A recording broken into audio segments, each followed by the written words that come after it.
Okay, Nasai Minasan. Today we're gonna talk about the second last episode of Ohsama Sentai King-Ohger. How crazy is that? It has almost been a year since we started out watching Ohsama Sentai, and I still remember the first time I watched the first episode. I actually complained about the CG being a little bit not the most impressive thing I have seen in the media or whatsoever, but honestly speaking, after watching it for 49 episodes, I really felt like good story really surpass any good CG whatsoever. You can have the worst best CG in the entire world, and yet people is still not gonna enjoy your movie, is not gonna enjoy your drama, it's not gonna enjoy whatever content that you are actually trying to make,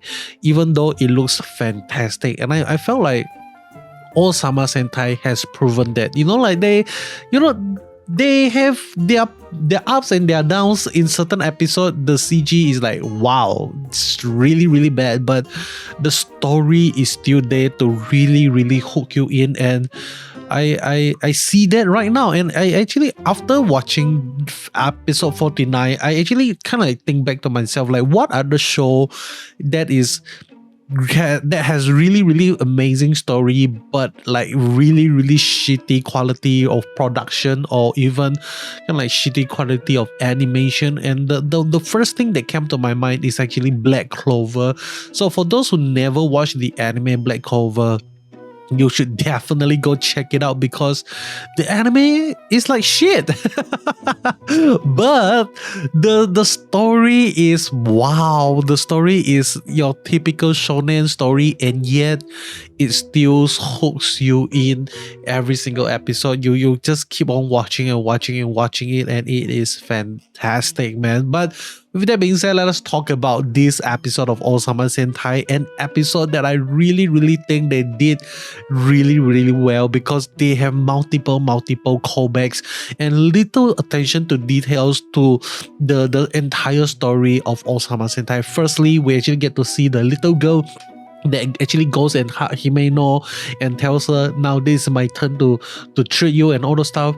That girl is the same girl that we saw in the beginning of the series. I think episode 4, she is sitting on the wheelchair pretending not to be able to walk around, because she is worried that now that she is healed, the father is no longer gonna care for her like how she is when she was sick. Okay, so the girl is back in action. We actually get to see her, so that is really, really subarashi.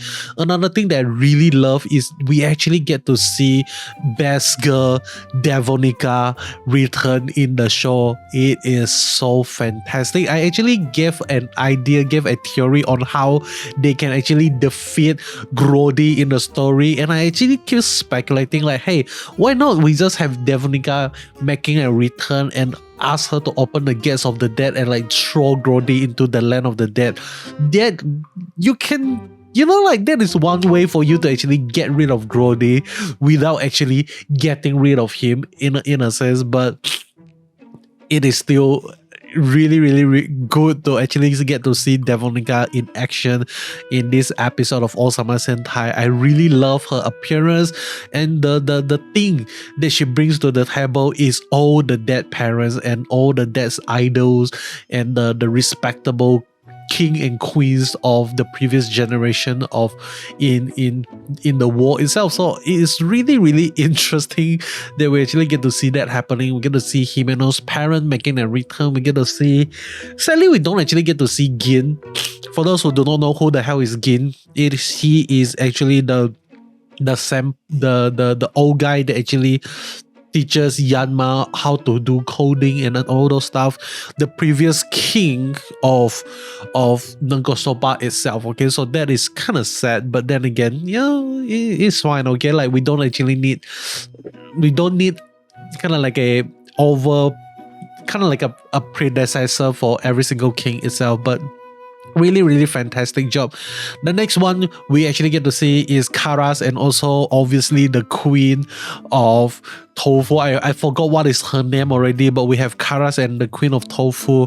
I really did not expect them to go henshin mode if to us. Like that is absolute a fan service for all of us when we actually get to see that. It is so good, man. Like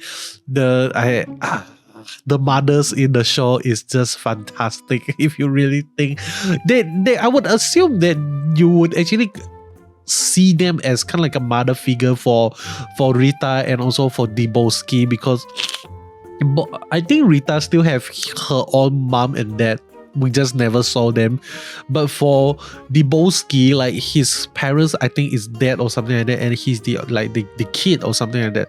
Like when that happened, and the queen actually saw good in him and asked him like to be kind of the retainer, something like that. So really subarashi thing. But I would say the weirdest thing we actually get to see in this episode, and a lot of people are like kind of making a memes out of it, is Jeremy's mom. Okay, like Jeremy's mom, I just felt like there is a clear bias. Like there is a clear bias when it comes to Jeremy's mother, because damn boy, her action scene in this episode is so good.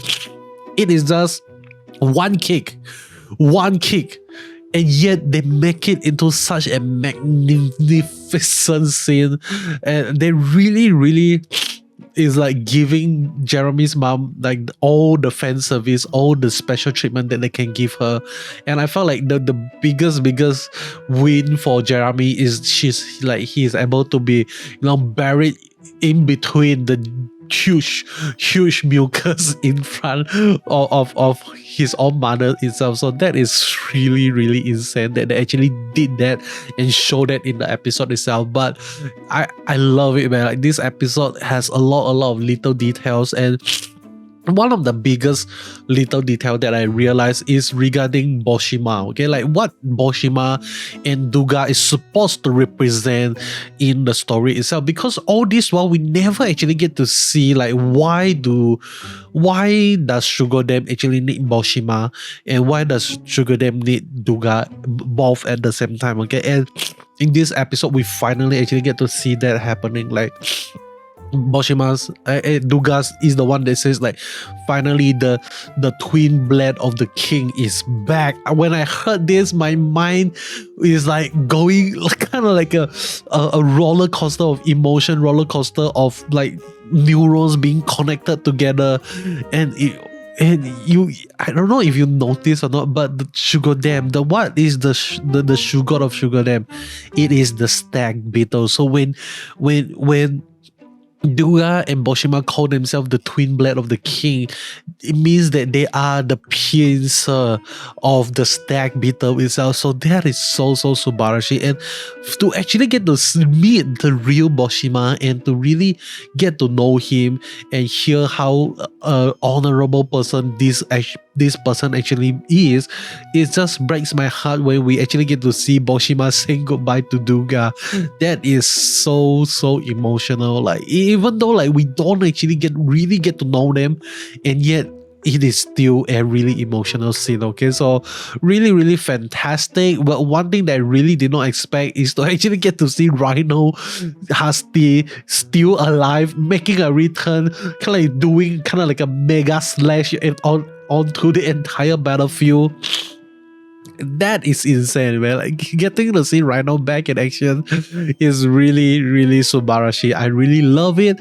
Hopefully we might actually get to see him again, because we are actually gonna get a crossover between Ohsama Sentai and Don Brothers. So maybe during that movie, or I'm not sure what is it, the V Cinema, we are actually gonna see Rhino making a return one way or another, something like that. Okay, so it's a really fun episode. Really a lot of callbacks, a lot of fun moments, a lot of emotional moments. But the best part of this episode is the next episode, because next week it is gonna be the final week that we are gonna see Ohsama Sentai, and I'm sad, but I'm excited at the same time, because excited to finally get to see a conclusion to the story, but sad because we are gonna say goodbye to Ohsama Sentai.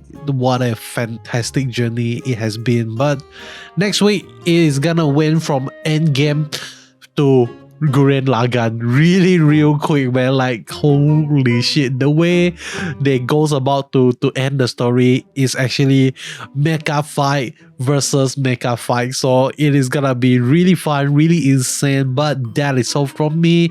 If you made it this far into the video, means you love the content, you enjoy the content. I would love you to comment the word drill in the comment section below, because next week it is all gonna be about breaking through the sky using the power of the drill, Gurren Lagann. Okay, so drill is the word. I will be seeing you guys in the next one, and goodbye.